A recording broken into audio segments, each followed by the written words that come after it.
Welcome to another BIGVU educational session. I'm so glad that you're here with us today. Do me a favor in the chat. Let's start rocking and rolling. Do me a favor in the chat as you're coming in. Tell us where you're from. Tell us where you're logging in from. I love it. We got live in the high desert from California. We've got, what is this? Officially Bells. Good to see you. Those of you that are here, do me a favor. I'd like for you to do something a little bit different today. Put your word of the year in the chat for me. Put your word of the year in the chat. I would love to read out some of those and see what some of you are vibing on this year. But if you've not been here before, I am Robert Kennedy III, RK3. That's me. I work with real estate professionals and small business owners who want to learn how to connect more confidently with their customers in person and on video. You want to reach me, go to get in touch with rk3.com. As a matter of fact, we're doing a public workshop tomorrow called Storytelling for Realtors, the secret to connecting and closing more sales. And I'd love for you to be there. So head on over to get in touch with rk3.com. Today's going to be fantastic. All right, so let's look at the words. Shimaka says, beautify. I like it. Hey, Gigi Spires from Nashville, rocking it. I like it. Excellent. So we've got some fantastic word. Gigi says consistent is the word for the year. I like it. I like it. Excellent. Excellent. So let's keep this thing moving. We're going to have a good time today. We're talking imposter syndrome. Hey, if you know what imposter syndrome is, oh my gosh, then you're going to love today's session because it's going to be fantastic. If you got a question today and you want to learn a little bit more, you want to ask a question, do me a favor, type the letter Q and then your question. All right, the words are coming in. Audacity, I like it. All right, Peter says perfecting, I like it. Oh my gosh, you got some fantastic words. We're gonna have a good time today. Well, guess what, y'all? I'm gonna introduce our guest in just a second here, but before we jump into the guest, I wanna talk a little bit about our giveaway. We're gonna have a giveaway today. If you stay with us through the end of this session, we're going to tell you a little bit more about what it is and how to access that giveaway. You want to find out a little bit more about imposter syndrome, how to navigate it and how it connects to you. Stay with us because we've got a giveaway that is going to help you with just that today. Thank you. Thank you. Thank you so much for being here. Audacity, says Dara. I like it. I like it. All right. So our guest today is a former HR officer and a former executive at a $3 billion corporation. Oh my gosh. He works with leaders to find their authentic voice. And he is with us today. We're going to be talking about imposter syndrome. My guest, welcome to the stage, Paul N. Larsen. Everybody give it up for Paul whoop, whoop, in the house. Hey, Paul. How you doing, my friend? My friend, how are you? How are you? Fantastic. To be here. Yeah, so glad you're here, man. So listen, let's jump right on in. I don't know if anybody fully understands imposter syndrome, and I don't know if I fully understand it. So let's ask the question right up front here. Is imposter syndrome just simply feeling uncomfortable or uncertain about who you are? Oh, great question, Robert. Thank you so much. And again, it's just an incredible honor to be here, and I'm looking forward to our session together. Yeah. So imposter syndrome has a lot of myths associated with it. I have learned to live with it. So I like to say that I kind of came out of the womb with imposter syndrome. I was probably one of those babies that found myself in the maternity ward like, what am I doing here? I don't belong here. I'm like a fake or a fraud. So the short answer to your question is no. It's a lot more than just a feeling we may have. Imposter syndrome, actually, Robert, we think we have imposter syndrome when we feel that we need to be somebody else to be successful. So it's not about just feeling more confident or getting rid of self-doubt or having that presence that people talk about all the time. It's more than just that because, hello, I can be a confident imposter myself. It's when we actually feel we have to be somebody else to be successful. Hence the word imposter. Wow. Wow. So before we go deeper, let's find out a little bit about you. Before we talk about the imposter, let's find out about the real Paul. All right. So let's go. Tell us a little bit about your background. I know you did some work with leaders. You did some work with a large corporation. You've been in the HR space.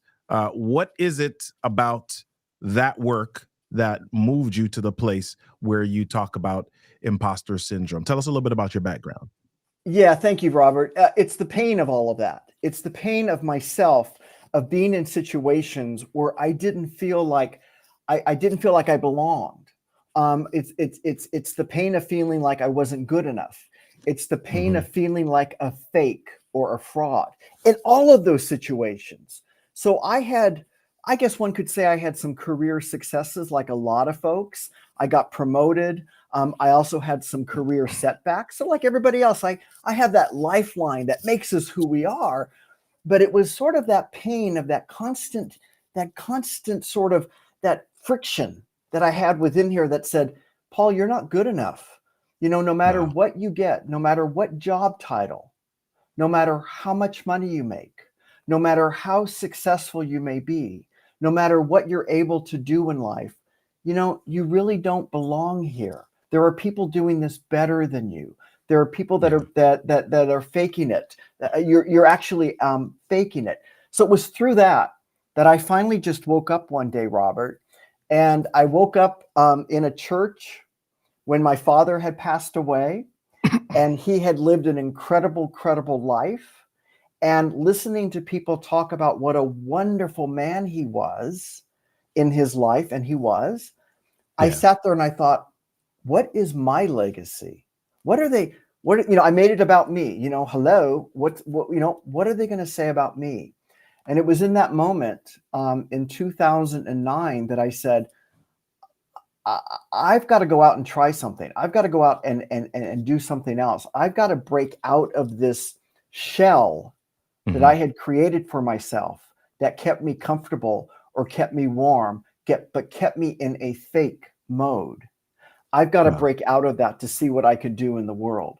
And that was it for me in 2009 when I created sort of, I left on my own and I wanted to help people in all walks of life, in all areas of life, find their authentic voice inside, who they're supposed to be, what they're supposed to do, and how to live a life more of inspiration than just friction that I was going through.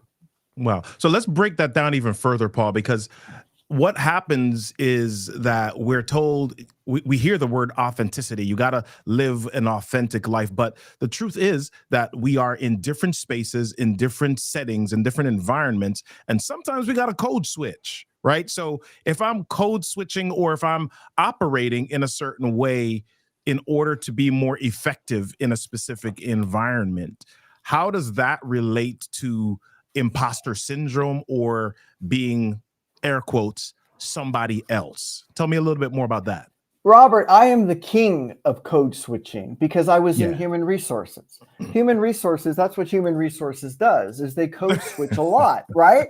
And I was the king of that, or I thought I was. But as I was code switching, as I was sort of adapting to whatever that new code was, I was hiding behind it.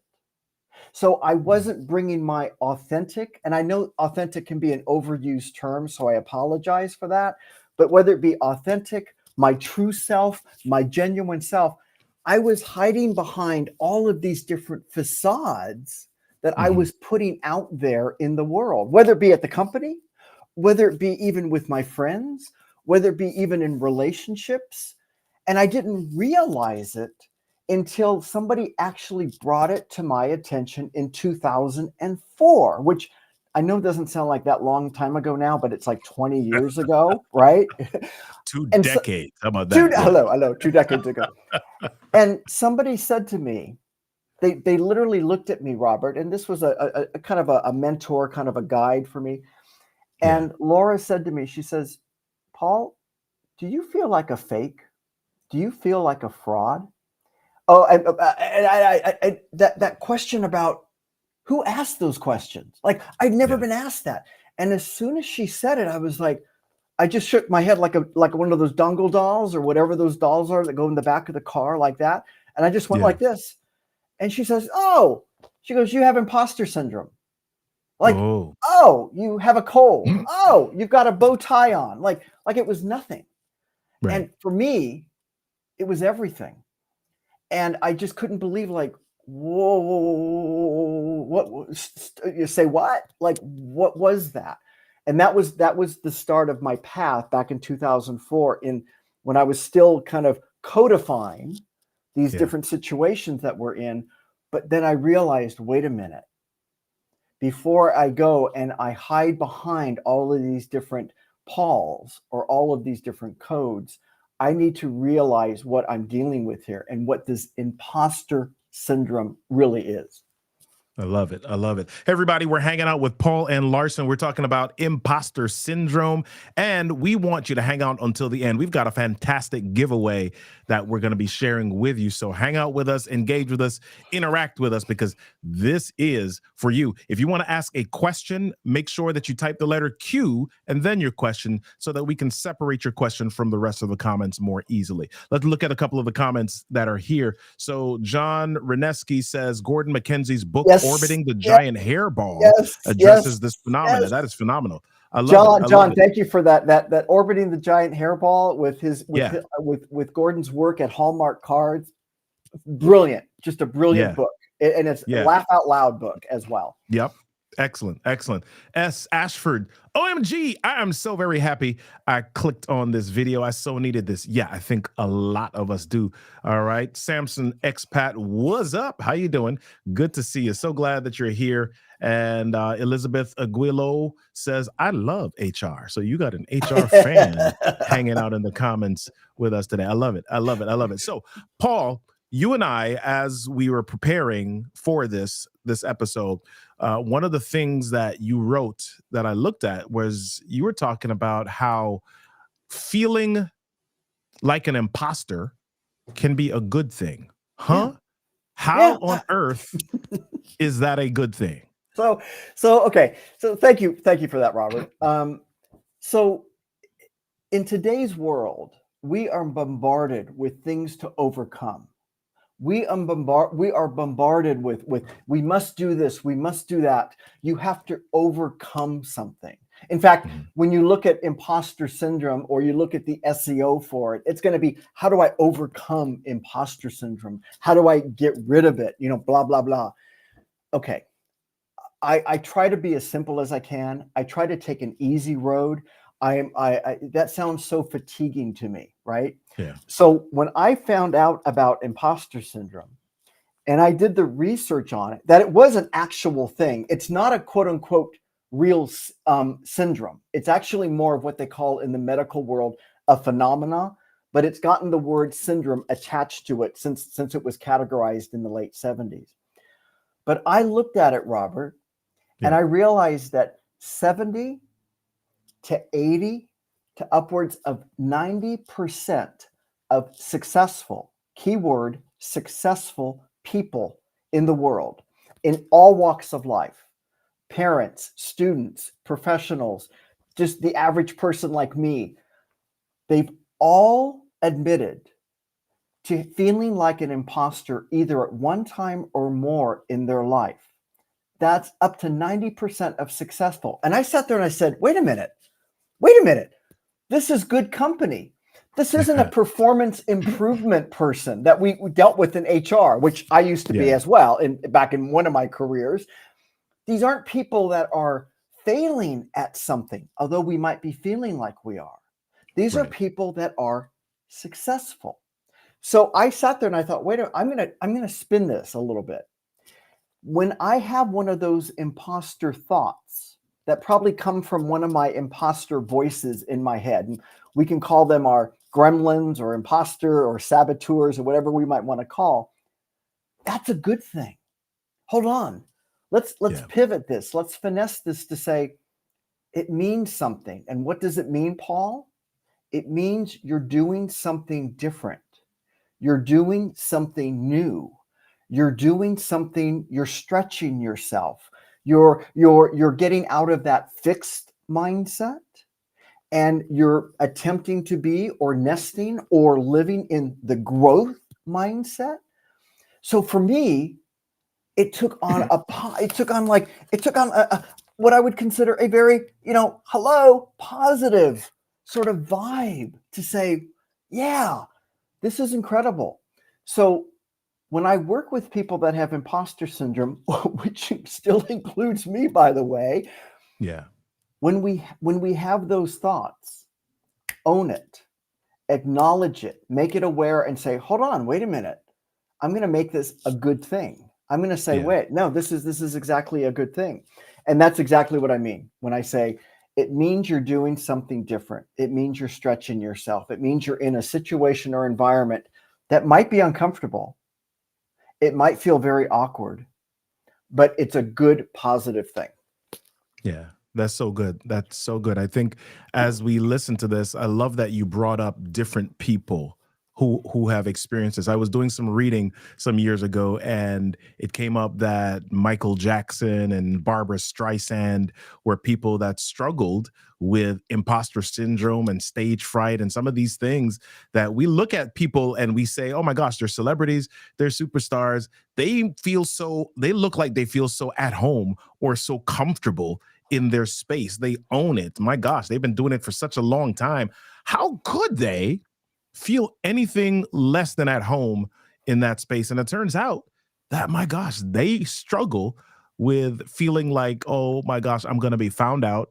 I like what I'm doing, but am I really good enough? Am I going to be found out or figured out as a fraud? Is there somebody that's better than me at this? So I like that you're talking about embracing that feeling, because it's kind of what pushes us to be better if we appreciate it or if we embrace it. Excellent. Yeah. So let's talk about this in terms of video a little bit, because you just talked about being able to use that negative and turn it into a positive for us. So using video is this thing that nowadays that we've got to use in order to show up in front of everybody online. So how do I harness imposter syndrome as my superpower, especially when appearing on video?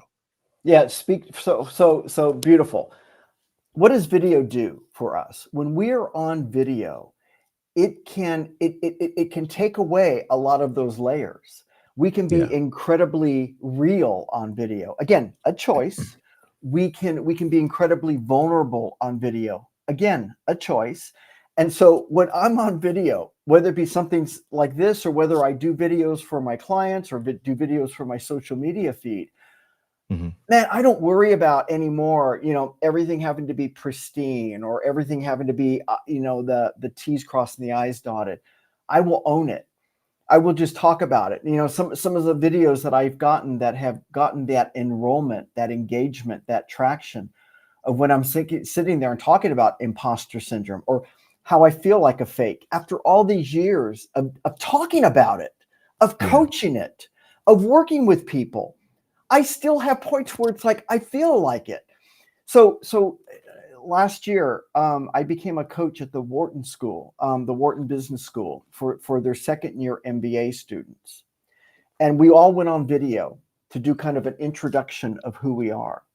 And everyone had, everybody that was introducing themselves, the other coaches that I am now part of, that peer group, they all have all those letters next to their name that go on for like a thesis. And I just have Paul, I add my Paul N. Larsen, right? So I have an N in there. So I could add a little bit. Extra letter, right? And I'm sitting there and they keep going through these introductions. And I'm like, oh my God, please come to me so I can just get this over with. And I'm sitting there kind of smiling. Finally, they said, Paul, would you like to introduce yourself? My real answer was no, I don't, but I will. And the first thing I said, Robert, I said, hi, I'm Paul. I'm from California, and I feel like such an imposter right now in this particular moment. And I knew right then it was like everyone fell silent. This was just last year. And again, remember, I've been dealing with this my whole life. And all of a sudden, people just started lighting up like, so do I, so do I, so do I, so do I. All these people with all this thesis next to their names were like, I do too, I do too. Are there going to be people that would say, who's that? What's he talking about? Why did he say that? Of course. But in that moment, I used it as a superpower, quote unquote, the big I on the chest to say, this is what I'm feeling. And I'm putting it out there. And the people at Wharton came back and they said, Paul, that's why you're a coach here, is because so many of our students feel that way as they go through all of their curriculum and all of their academic journey. And we want them to be prepared when they go out into after their degree to really deal with imposter syndrome or make it their superpower. So that's just an example right there. But I deal with this on a daily basis. In video creation, the more real we can be, the more we are serving our audience, the more we are enrolling our audience, the more we are engaging our audience. And that's where imposter syndrome, I feel like I'm faking here, or I feel like I'm a fraud. But that's where it can become so real for us if we're willing, Robert, to serve ourselves first and be true to ourselves around that. We have to serve an audience, but we can't serve an audience if we aren't serving ourselves, because there's nothing in here in which to serve an audience if we don't replenish ourselves first. Yeah. How do I, Paul, distinguish or draw the line in some ways, or incorporate boundaries with vulnerability as we're dealing with imposter syndrome? So you just shared an example of showing up on video and then just sharing your immediate feelings. By the way, I would have responded, hey, everybody, my name's Paul Larsen, ABC, BBD, the East Coast family. Yeah, anyway, y'all 80s kids, you'd have got that. Anyway. I got it, my friend. So, you showed up and you were vulnerable about what you were feeling in that moment. And sometimes people shy away from vulnerability because they don't want to feel like, oh my gosh, I'm doing that because I'm looking for pity, or I'm just looking for people to feel sorry for me. What's the line there? How do you show up? How do you create that space of vulnerability and authenticity while still being able to connect with people on a very real level? Okay, so beautiful question, Robert. I always like to kind of align myself to my vulnerability compass that's within here, and I listen to myself, and I think to myself, when were those opportunities, or when were those episodes where I watched somebody else be vulnerable, and I engaged with them, I enrolled with them. They captured me. They brought me in, as Brene Brown talks about vulnerability and how to speak to that and how to kind of live that, right? Yeah. So I think about those types of episodes. Then I think about, what's my motivation? What's my motivation in terms of my intention? And we know truthfully what our intention is. So let me take you back to that episode. When I said to that group, I feel like an imposter here, I feel like a fake, I was being absolutely true to what my feelings were. And my intention was to share my imposter feelings. My intention was not to get pity. And if my intention had been to elicit pity, to elicit people feeling sorry for myself, or feeling sorry for me, that would have come out that way. So the key is, those boundaries are very important, but the key is, if you live with that vulnerability compass, you just don't go out there to be vulnerable just to be vulnerable, or it's like what we do is light a fire just to put it out all the time. Yeah. But if we're true to what we're feeling, and we bring that out to who we are, especially in today's world where we hide behind so much on social media and in our digital world, then your vulnerability, that vulnerability compass will come alive, and people will speak to that and engage with that. And that's how I set my boundary. Are there times, Robert, when I will not speak to that? Sure. I may not feel like, I'm not so sure right now if that's the right thing to say or the appropriate audience. That's just what I do. But isn't life art and science? Science is going to say we do X, Y, Z, 1, 2, 3, follow these rules, follow these policies, follow this process. It's very HR related. But the art is like this canvas behind me. It's here we go with all the celebration behind me, right? but it's bringing all that alive. And that's what vulnerability. Just checking. I never, nowadays I'm not even sure what the gesture is, what's going to happen now. But I got to bring my own. Hold on. There you go. You got your own. The vulnerability is an art. It's an art form. And it's bringing that art out into what we do in life. It's a combination of art and science together. And that's what I do in terms of the boundaries. I love it. I love it. So let's pause for just a couple of questions here. So if you've got a question, make sure that you type the letter Q and then put your question after that in the comments so that we can have those questions separated from the other comments. We want to get your question really quickly. So Paul Reneski is asking a question. How do you balance authenticity with organizational spit and polish? Oh my gosh. Okay. Let's talk thank about you. It. How do you balance authenticity with organizational spit and polish? Thank you, John. That's a great question. So most organizations are going to have any kind of form of spit and polish. And they're also organizations, and this is so true, are going to have a normative way of behaving. They're going to look for people to behave a certain way within an organization. Some organizations embrace authenticity.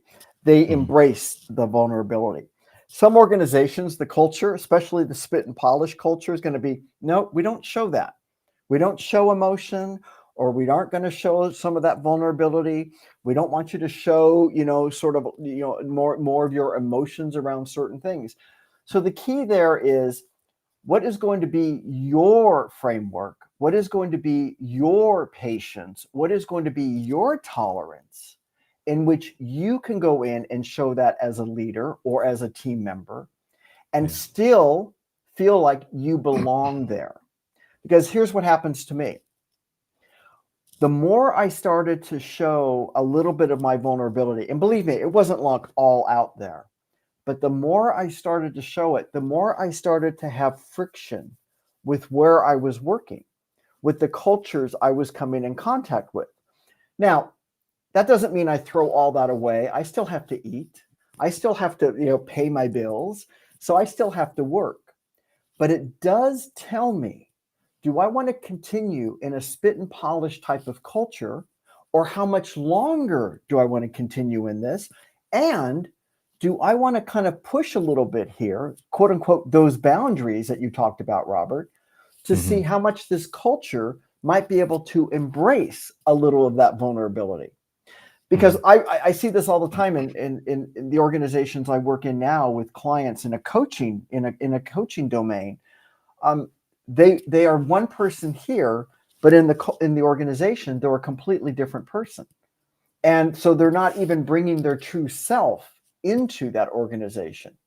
And there's going to be a point where they're going to digress so much from that's going to come up in terms of their own disengagement within the organization and their own disengagement with that particular role.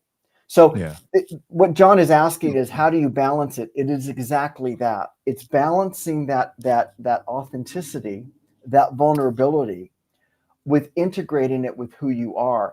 And it's trial and error. There's not a science necessarily algorithm around that. Do this, do that, and you will have this. It's in an organization that is kind of tied up with spit and polish and is all kind of like set with a big bow on top.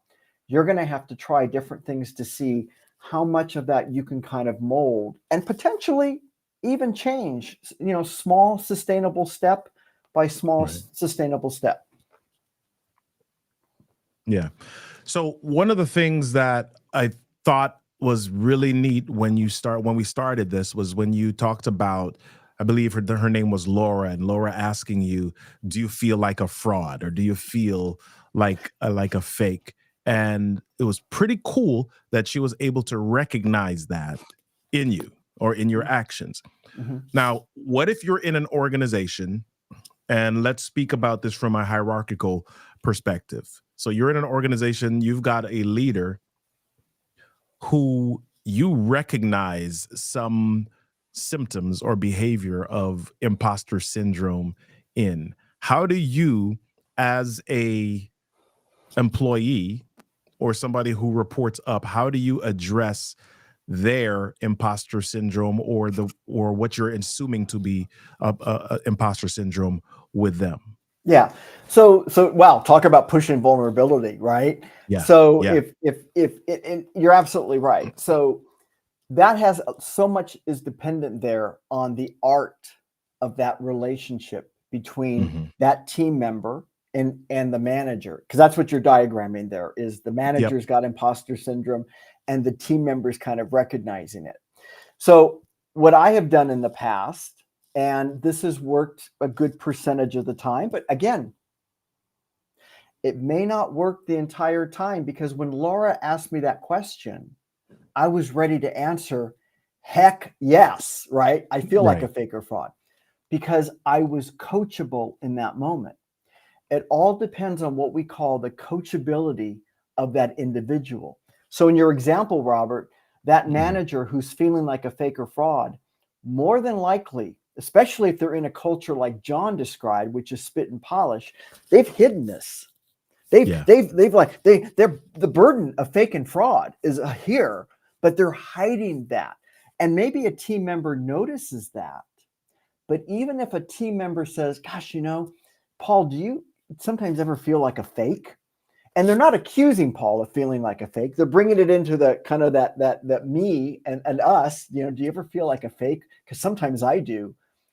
It still would take an enormous amount of vulnerability on that manager's part, Robert, to admit, to say, yeah, I do, to somebody who perhaps is a team member, or what we would call in the organizational sense, a direct report of that manager. And so that a lot of that depends on the manager's ability to be coachable. Yeah, I always ask the question of myself and the people that I coach: how coachable am I? Or how coachable are you? And how do you know? It's one thing to say, oh yeah, I'm coachable. Oh, I'm coachable. I'm like this painting here. Point me on different colors. Great. And how do you know that then? Give me the artist, the scientific evidence that you are coachable. And that's where all of that kind of comes into play.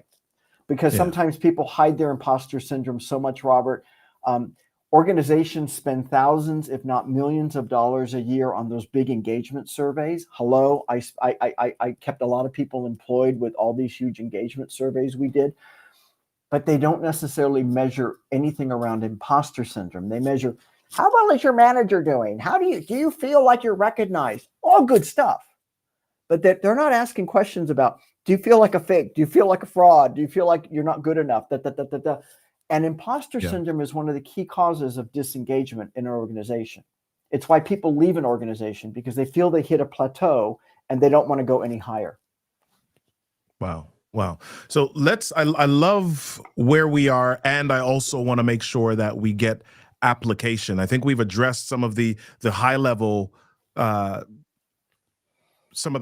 approaches to imposter syndrome. Now I want to get into some nitty gritty and some specific steps, because you've got this acronym that you use in your business, helping leaders to find their voice. And I think one of the things that we really want to deal with today is how we can help somebody to embrace their confident voice and turn imposter syndrome into their superpower. So before we jump into that question, I want to make sure that there are no questions in the chat. Want to just highlight some of the comments that are there. All right. John says, demonstrating vulnerability is an asset as a consultant. Excellent. I love it. Social Gong says, I'm kind of coachable, but very coachable. I see something that gets my attention. Awesome. Excellent. So I see a question from Ropam Fitness. We're going to get to that in just a moment. And I want to ask you the question, Paul. Yeah. So as I'm beginning to deal with, as I recognize imposter syndrome in myself, and I'm seeking to find my confident voice, what are some practical, actionable steps, maybe even daily steps, that I can begin to take to push towards that confident voice? Yeah. So again, I keep things very simple, right? And I have a 3-step process that I use myself and that I use with my clients. It's got the triple A's, AAA. So the very first step around especially the imposter piece, is awareness. Are you aware of when that imposter voice or thought is triggered? What triggers it? So go in and deconstruct it a little bit. What situations, what people, what environment is triggering that imposter voice? For me, there were distinctly very, very specific individuals in the organization I worked at that triggered my imposter voice. Not necessarily because they said or did anything on purpose or intentional. It's just who they were. It's just the level they were at. So that all played up in here. So it's that awareness of like, okay, wait a minute. My imposter voice is being triggered right now, and this is what's happening. The second piece is advocate for yourself, because we can have external validation. We can look for that external advocacy. We can look for everything outside of ourselves to tell us that we're doing okay. But it all kind of falls flat if we don't self-advocate. So instead of self-medicate, which I've also done in myself in my days, we need to self-advocate. We need to advocate for ourselves. Wait a minute. Recognize what you've done. Advocate. Wait a minute. Well, hold on a minute. I'm here. I'm doing this. I accomplished this. Could be whatever triggers those words are. But awareness leads to the self-advocacy. So self-awareness, self-advocacy, and then, Robert, it's taking action. So we can have all the best intention in the world. We can have all the best thoughts in the world, but then we're on what we call intention island. Oh, I wish I would have done that. Oh, I could have done that. Oh, I had the best of intent to do that. We've all heard people say that. Take action about what that looks like. And let me give you a perfect example. So I spoke at a conference not too long ago, and I got, applause at the end of my speech, which is what you kind of want, right? I got off the stage. I went over to the little tables they had set up, and I was selling my book, which is Find Your Voice as a Leader. And a gentleman came up and he says, Paul, he goes, thank you so much for that. He goes, your speech was motivating. It was inspirational, and so forth. And I said, oh, you're very welcome. And he says, and he pointed to my book and he says, is that your book? Is this your book? And I go, yeah. He goes, I want to buy all of them. I want to buy every single copy you have here. And I just looked at him and it was like, whoa, and immediately my imposter voice kicked in and says, hold on a minute. You can't let him do that. You can't let him spend money. You're not an author. You're faking it as a writer. You're a fraud as an author, Paul. Even though the book's been out for a few years, even though it's been recognized nicely from people, and it's gotten some good reviews, doesn't matter. All that went away. He was going to spend his hard-earned money to buy this book for his organization. And he's like, and I was going to say, nope, you're a fake and fraud. In the moment, Robert, I looked at him just like I'm looking at you right now, and I'm smiling. And it was like I had the awareness. That's my imposter thought. Hold on a minute. My advocacy was, are you kidding me? I authored this book. He wants to buy it. Man, that's a huge accomplishment. I've never had anyone want to buy me out of my book. And then the action was, absolutely. You can go forward with that. Absolutely. Here you go. Here's all my books. And by the way, I'll give you some great free coaching sessions because you're incredibly generous in terms of buying my book. It would have stopped right there if I had just stopped with the advocacy and the awareness and didn't take the action. The action is the follow through. And that's that's that algorithm that I continually use on a daily basis whenever those imposter thoughts are triggered. Wow. Awareness, advocacy, action. I love it. I had a similar situation.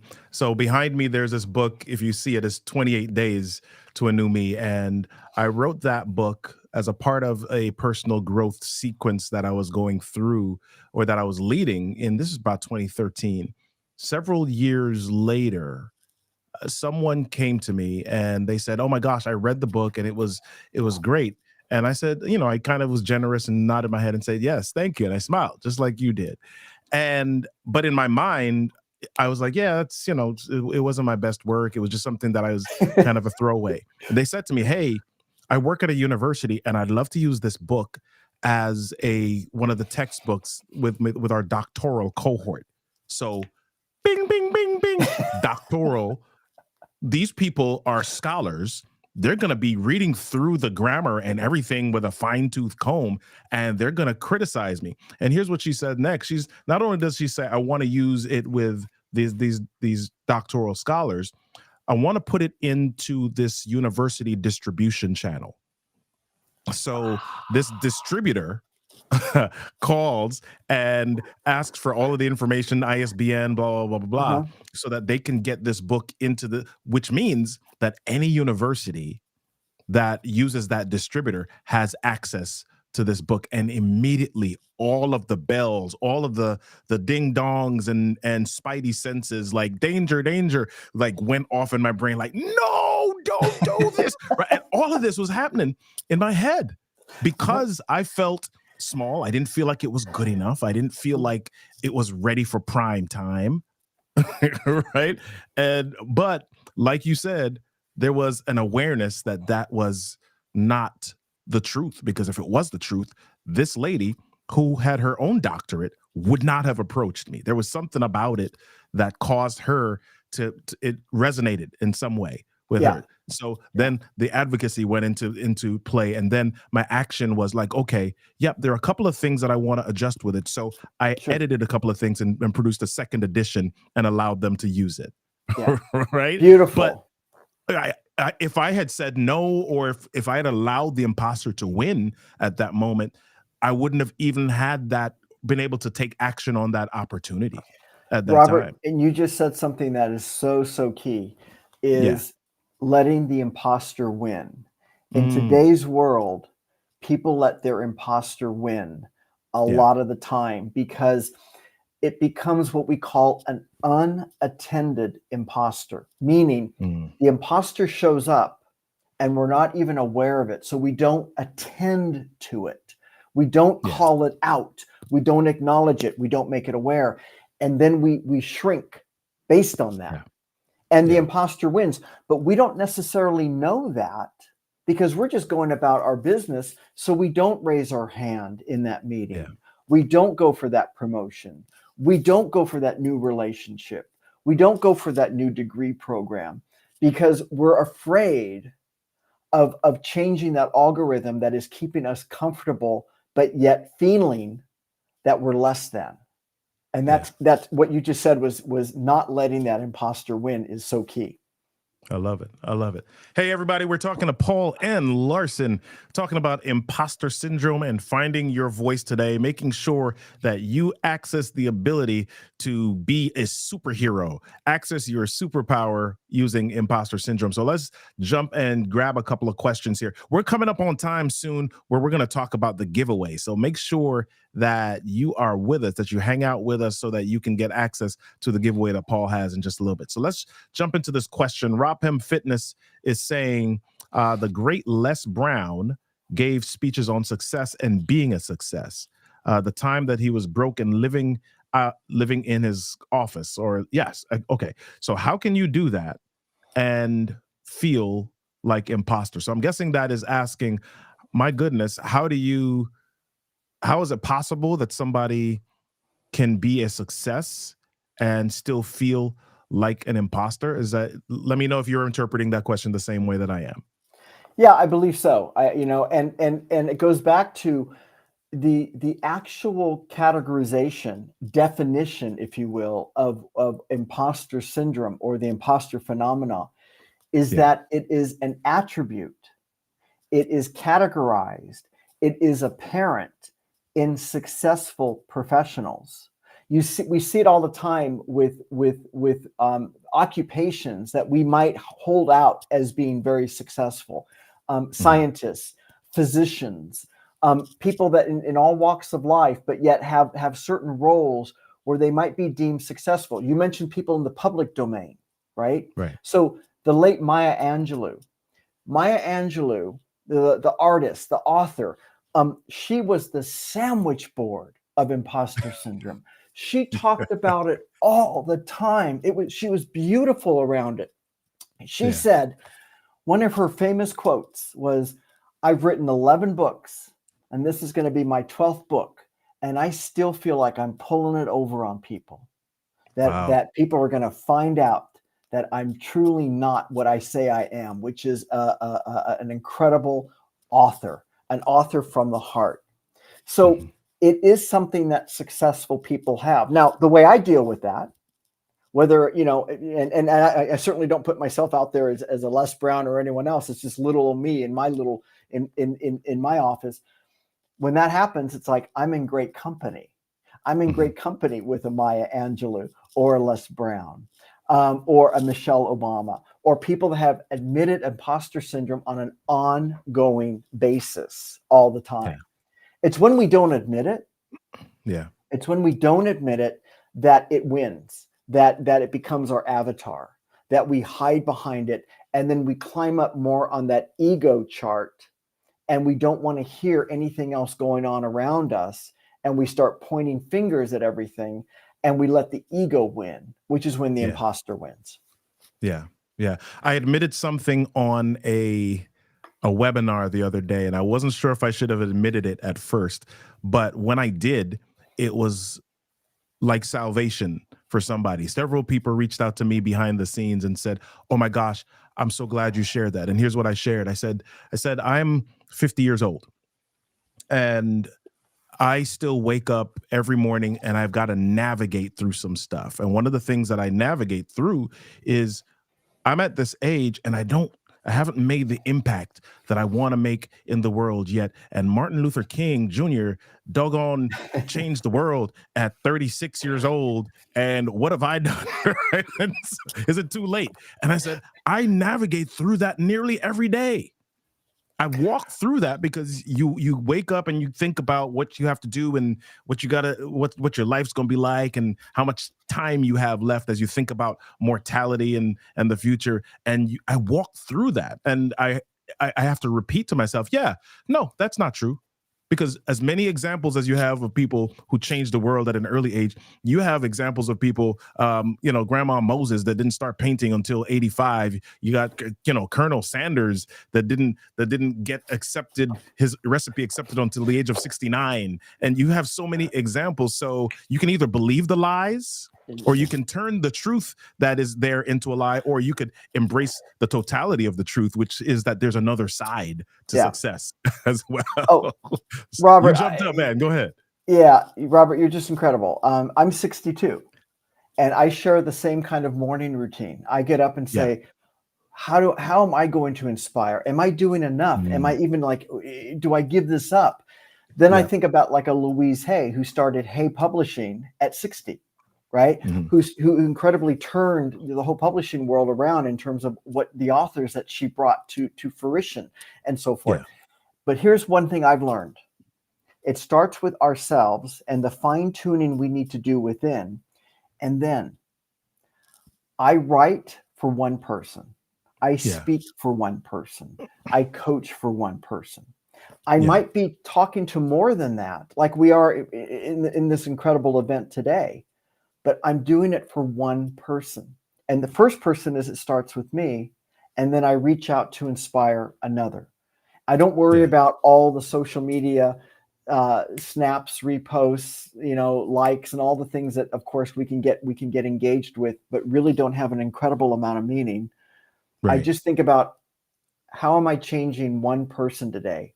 And how does that one person start with me and then reach out to someone else? And that has helped me in terms of navigate that morning routine and that morning stepping stone, so to speak. Yeah. Yeah. I love that you said that. I'm going to phrase it and add something to it right now. A lot of times we wake up, or a lot of people think about their purpose, and they sit down and they're reading books, or they're looking online trying to find their purpose. Oh my gosh, I don't know what my purpose is. I haven't found my purpose. And I'd like to posit or say that everybody has the same purpose. And that purpose is to make a difference in the life of at least one person while you're here on this round globe. That's it. How we do that differs. But if you left here and you did not impact one person, then you didn't fulfill your purpose. But our purpose is just to find our people and interact with them. And the imposter syndrome and all this stuff gets in the way sometimes, but it's our job to navigate it so that we can share with somebody else how we've been able to live and do things while still dealing with some of those same challenges and fears that we all have because we're humans. Exactly.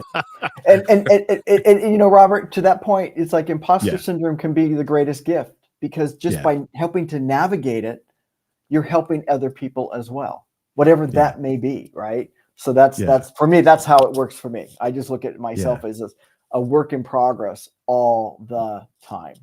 I love it. I love it. We've got some comments here. Let me go through Sidecar Coaching. Robert, you're a great host. Oh, thank you so much. I appreciate you. How true that is. I appreciate it. Mimosa says, I can relate. Amy Giles says, that's my greatest fear, that I'll run out of time and never reach my full potential. Oh, man. Yeah. Ain't that the truth? I get it. Yeah. I totally get it. Excellent. So let's start to land the plane here, man. We've only got a few minutes and we want to get to the giveaway in just a few moments here. So if you are running into somebody else that is clearly dealing with imposter syndrome, what's the biggest piece of advice that you would give from one imposter to another?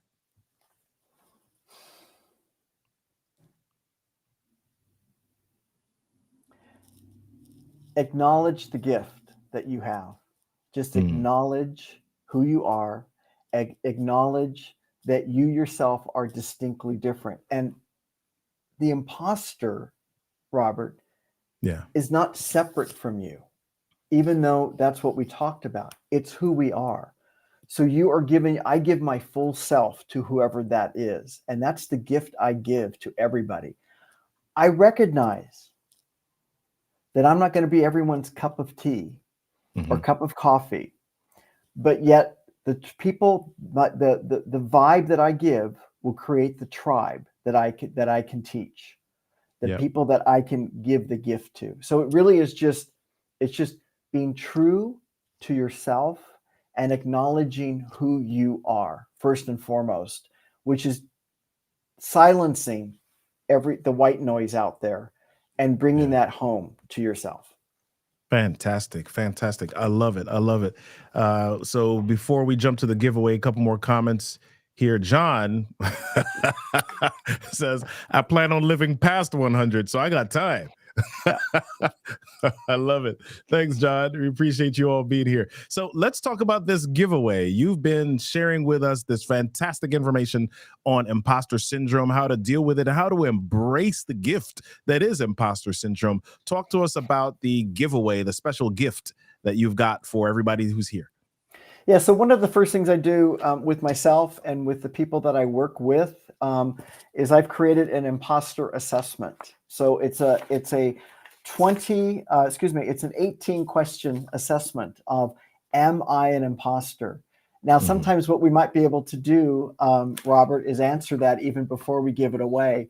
But what it will do is kind of lead you through sort of, what are the feelings? What does it mean to feel like an imposter? And then help grade you on that. This is taken now, before we talk about your doctoral folks and before I talk about all my colleagues at Wharton, it's not taken from all the statistics around that, but it's taken from a variety of different studies, a variety of different assessments that I've put together that help me and my clients work with imposter syndrome. If folks take this and they want to have a further discussion with me, I'm very happy to do that pro bono. So if you take the assessment and you want to have a discussion, take the assessment, shoot me an email, which is on the assessment, and we can have a discussion around sort of your results. So I'm very happy to do that. And again, that's complimentary. Excellent, excellent, excellent. Awesome, awesome. So I think I want to just explain really quickly or make the connection before we land for people. This is BIGVU, and this is a video software. Why on earth are we talking about the mental and emotional aspect or process or diagnoses of imposter syndrome? Well, guess what? We want you to show up at your best. We want you to show up as your best. And we also want you to show up as your most authentic, your most real. So BIGVU is the tool, but the equipment or the content or the genius is in here. And we want to make sure that you are able to access both and recognize it as a gift so that you can show up like a superhero, using that imposter syndrome as your superpower and create visibility and transformation for yourself and for people. So let's land with this last question from John here. John's asking, video, with regard to video, balancing scripting with spontaneity. Does scripting kill authenticity? It depends on the script. Depends on the script, John. John, great question. And it depends on the script. Where does the script come from? Is it actually written out, or does the script come from up here? So scripting can actually lend itself to spontaneity and more vulnerability, but it all depends on how the script is written. And so that's the beautiful question. So some folks need perhaps a teleprompter or some scripting, but some folks want more spontaneity. The key is it written from the heart, right? Is it written from here? A lot of it's all going to come from here, because this is what people want to know. What's our mind grab? What's up here? But we also want here. We want the heart. And that's where the scripting can open that up or shut it down. And it has everything to do with how the script is written. I love it. I love it. Thank you for that, Paul. Thank you for that question, John. Thank you for showing up. Thank you, John. And thank you, Bohens. Thank you, Mary Jo. Thank you, Amy. Thank you, Mimosas. Thank you, Sidecar Coaching. Thank you, S. Ashford. Thank you, Social Gong. Thank you for Poquito y Más. Thank you so much for coming to hang out with us today on the BIGVU educational session. Listen, continue to get connected. Make sure that you're subscribed to the BIGVU YouTube channel so you can be aware of the next sessions, because we got some more fantastic sessions coming up for you in the very near future. Listen, y'all, do your best, be your best, show up at your best, because the world needs you. That's for sure. We'll see you next time. Thanks, Robert. Thanks for joining me on the session. I'm so pumped that we were connected, and I hope you found real value in what was shared. Do me a favor. I want to continue the journey with you. Head on over to getintouchwithrk3.com. That's right, getintouchwithrk3.com. On that page, you'll find all of the different places on the interwebs that you can get connected with me. And there are also some great resources for you to download. Download them because they're designed to help you become better presenters, better communicators, and video storytellers. And that's what we need more of in this world, right? Listen, get connected. Go to getintouchwithrk3.com. I'm RK3, and I hope to see you in my inbox real soon. Prompter, create videos you're proud of. Easily trim your video by selecting the words where you want to start and end. Color your presentation with automatic subtitles and highlighting keywords. Add your brand logo. Add music for an emotional touch. Add your contact info on an animated business card on all your videos. Easily replace green screen with an image or a video loop. Stand out with a web page with your logo, your video at the center, and personalized button for visitors to interact. It's one tap to simultaneously upload your videos on Instagram, TikTok, and YouTube. Always know what to say next with the BIGVU teleprompter.